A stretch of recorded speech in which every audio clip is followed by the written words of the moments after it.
जय श्री राम।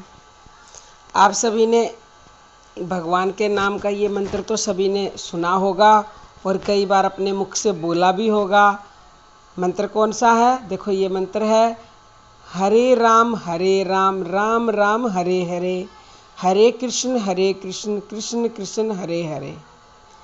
क्या आप सब इसका अर्थ जानते हैं कि इस मंत्र का अर्थ क्या है? क्योंकि किसी भी, चाहे वो मंत्र है, चाहे कोई भी और भी कोई बात है, कोई उसका अगर हमें अर्थ अच्छे से पता हो जाता है तो उस चीज़ का करने में हमारा मन लगता है और उस चीज़ का हमें फल भी पूरा मिलता है। जैसे बच्चे पाठ को याद करते हैं, लेसन को याद करते हैं, तो अगर वो लेसन को अच्छे से देखो समझ लेंगे, समझने के बाद उनके प्रश्न उनके आप याद हो जाते हैं उनको, और याद करने में उनका मन लगता है। अगर कोई पाठ समझ में नहीं आता तो उनके प्रश्न मतलब एक तरह से रट्टा बेशक लगा लो, लेकिन ना तो उनका याद करने में मन लगेगा और ना ही वो पूरी तरह से समझ में ही आते हैं। तो इसीलिए हर चीज़ का हमें अर्थ अच्छे से पता होना चाहिए। और अगर हम इस मंत्र का कोई भी साधक, कोई भी माता पिता भाई बहन, कोई भी अगर इसका जाप करते हैं इस मंत्र का, तो उसे ये पता होना चाहिए। हो सकता है किसी को पता भी हो, अगर किसी को पता है तो बहुत ही अच्छी बात है।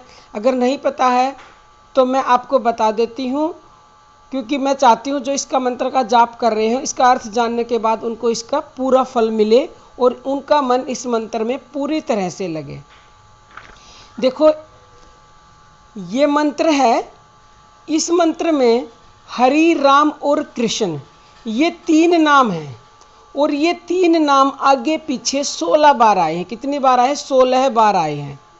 इस मंत्र का जाप करते समय भगवान राम, कृष्ण और हरि के रूप का स्मरण करना चाहिए। ये नाम साकार निराकार दोनों के बोधक हैं। वास्तव में ये नाम एक ही प्रभु के हैं, इसलिए इसे जाप करते समय जिसका जो इष्ट देव हो वह उसी का ध्यान करे। भगवान राम, कृष्ण और विष्णु तीनों एक ही हैं।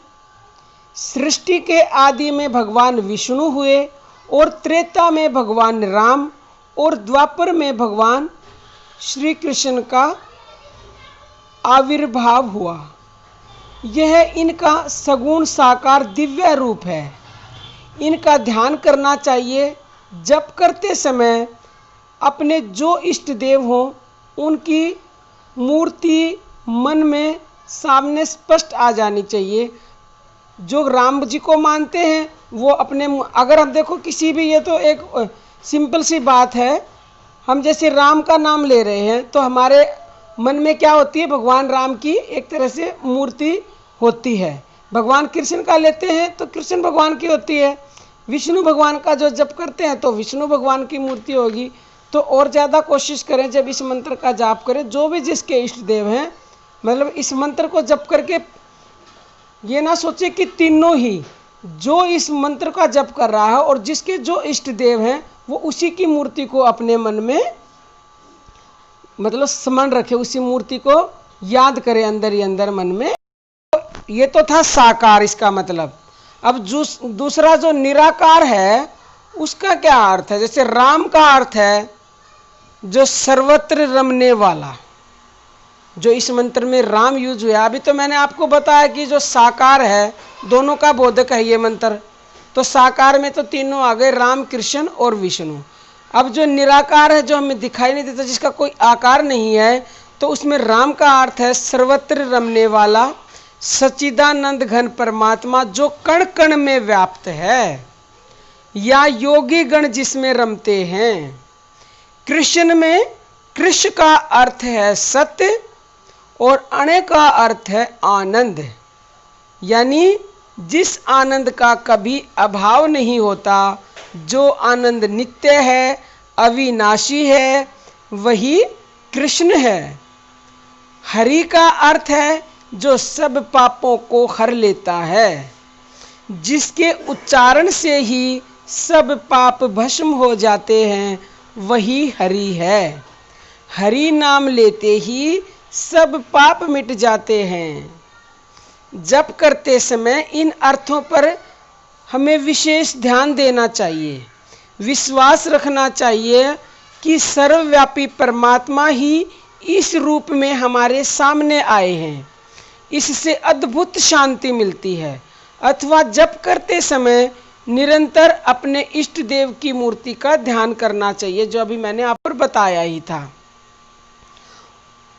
उस समय चित्त ध्यान में ही डूबा रहना चाहिए और हमें परम शांति मिलती है अगर हम इन सब बातों का ध्यान रख के इसके मंत्र के जप करते समय इसके अर्थ को अपने मन में रखें और उस भगवान अपने इष्ट देव की मूर्ति को अपने मन में रख के अगर हम इस मंत्र का जाप करते हैं तो ये मंत्र बहुत ही ज़्यादा फल देने वाला मंत्र है।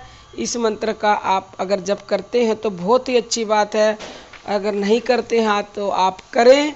और जप को करने के साथ साथ आप आज इसका अर्थ भी समझ गए होंगे, तो अब आपको इसका फल बहुत ज़्यादा फल मिलेगा और संपूर्ण रूप से फल मिलेगा, क्योंकि आज से आप इसका अर्थ जान गए हैं। तो मेरा तो सिर्फ और सिर्फ यही एक प्रयास है कि आप लोगों तक भगवान के गुणगान पहुंचा सकूं और वो बातें जो हो सकता है किसी को ना पता हो उनका पता चले, क्योंकि अज्ञानता ही बहुत बड़ा कारण है। मैं अपने हर वीडियो में बताती हूँ। तो ज्ञान जब हमें होएगा जब ही हम भगवान के नाम को जपेंगे, क्योंकि हमें ज्ञान ही नहीं है बहुत से लोगों को कि वास्तव में भगवान है क्या, उसका नाम क्या है। उसको भगवान को याद करना ही उसका नाम है। हरि अनंत, हरि कथा अनंता। हरि के नाम अनेक है और उसकी कथा अनेक है। जो जिस नाम में विश्वास रखता है उसी नाम को भजे। क्योंकि आज ही किसी का कमेंट आया था कि भगवान का नाम क्या है। भगवान के नाम अनेक हैं, भगवान की कथाएं अनेक हैं, भगवान के रूप अनेक हैं, भगवान एक ही है और वो जिसका जिसमें श्रद्धा विश्वास है वो उसी नाम को भजे। तो स्वयं कृष्ण भगवान ने ऐसा कहा कि जो जिस भी भगवान को भजता है मैं उसकी श्रद्धा उसी में उसके प्रति उत्पन्न कर देता हूँ और अंत में आके वो मुझे ही प्राप्त होता है। तो आप जिस किसी को भी भजें उसको विश्वास के साथ, श्रद्धा के साथ और उसके अर्थ को समझ के ही उसको भजें, तो उससे ही पूरा फल मिलता है। फल तो देखो हर एक से मिल जाएगा, मैं पहले ही बता चुकी, क्योंकि बहुत से ऐसे साधक हैं या बहुत से ऐसे मनुष्य हैं वीडियो में डालती वीडियो को देखते हैं पूरी वीडियो को, क्योंकि मैं उसी में उसका प्रश्न और उत्तर, उसके हर प्रश्न का उत्तर उसमें मिलेगा अगर आप वीडियो को ध्यान से देखेंगे तो इसलिए वीडियो को ध्यान से सुना करें, ध्यान से देखा करें, स्किप ना करें। स्किप करने के बाद उसका अर्थ समझ में नहीं आता है तो आप सबसे मेरा निवेदन है, और उसके बाद भी आपको कुछ समझ में नहीं आता, कुछ पूछना है तो मैं आपकी सेवा के लिए हर समय हाजिर हूँ। जितनी मेरे से बन पड़ती मैं कोशिश करती हूँ कि सबको जो मेरे को मालूम है मैं वो औरों तक भी ज्ञान फैलाऊँ, बताऊँ। तो आप मेरे से किसी भी समय पूछ सकते हैं, ये नहीं सोचें कि ये अब क्या समय हुए हैं अब नहीं पूछना है। तो आज के लिए इतना ही। जय श्री राम।